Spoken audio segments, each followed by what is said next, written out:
విజయనగరం జిల్లా బొండపల్లి మండలం రాచకిండాంలో ధాన్యం కొనుగోలుపై క్షేత్రస్థాయి పరిశీలన చేపట్టిన పౌర సరఫరాల శాఖ మంత్రి నాదెండ్ల మనోహర్. ముందుగా రైతు పండించే ధాన్యాన్ని పరిశీలించి రైతులు పండించే ధాన్యంతో తేమ శాతం విషయమై అడిగి తెలుసుకున్నారు.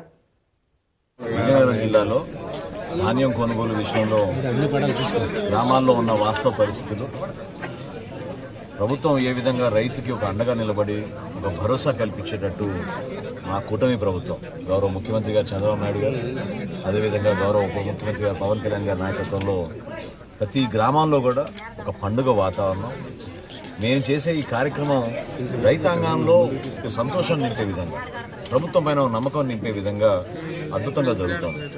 సహకరించిన మా ప్రజాప్రతినిధులు, స్థానికంగా ఉన్న అధికార యంత్రాంగాన్ని అందరినీ కూడా మనస్ఫూర్తిగా అభినందిస్తున్న విజయనగరం జిల్లాలో ఈ రోజుకి 4 లక్షల మెట్రిక్ టన్నుల ధాన్యం సేకరించాల్సిన విజయనగరం జిల్లాలో 3,20,000 మెట్రిక్ టన్నులు 70,000 మంది రైతుల దగ్గర నుంచి ప్రతిరోజు 24 గంటల లోపే వాళ్ళ ఖాతాలోకి డబ్బు జమ అయ్యే విధంగా 607 కోట్ల రూపాయలు ఇప్పటివరకు రైతాంగం ఖాతాలో జమ చేశాం. ఇంకో ముఖ్యమైన విషయం, రాష్ట్రంలో అన్ని జిల్లాలతో పోల్చుకుంటే విజయనగరం జిల్లాలో 97.6% రైతులకి 24 గంటల లోపే వాళ్ళ ఖాతాల్లోకి డబ్బులు జమ చేయడం జరిగింది.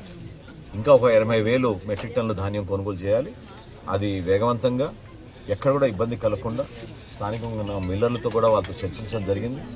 నేను మాత్రం చాలా స్పష్టంగా చెప్తున్నాను, గతంలో కూడా నేను అనేక సందర్భాల్లో మిల్లర్ సోదరులందరూ కూడా చెప్పాను, వాళ్ళు వ్యవస్థలో భాగస్వాములు.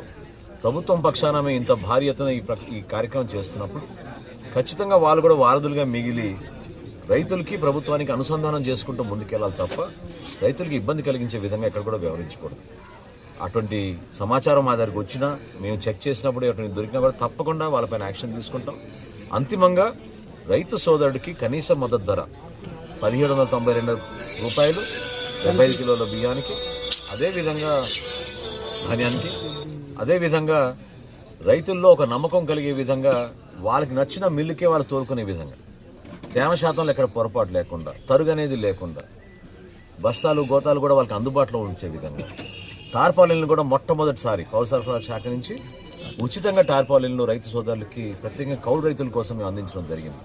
ఇటువంటి సంస్కరణలు తీసుకొచ్చినప్పుడు ఖచ్చితంగా వ్యవసాయ రంగాన్ని కాపాడే విధంగా, రైతాంగంలో ఒక నమ్మకం మరింత బలోపేతం చేసే విధంగా మా కూటమి ప్రభుత్వం అహర్నిశలు కృషి చేస్తోంది. ఈరోజు గౌరవ మంత్రివర్యులు కొడపల్లి శ్రీనివాస్ గారు కూడా ఉండాల్సింది, కాకపోతే ముఖ్యమంత్రి గారి సమీక్షలో ఆయన హడావుడిగా అమరావతికి వెళ్ళారు. మనస్ఫూర్తిగా ఆయన కూడా అభినందిస్తున్నాను. ఎందుకంటే జిల్లాలో చాలా సక్రమంగా పర్ఫెక్ట్గా జరుగుతోంది. చిన్న చిన్న లోటుపాట్లు ఎక్కడ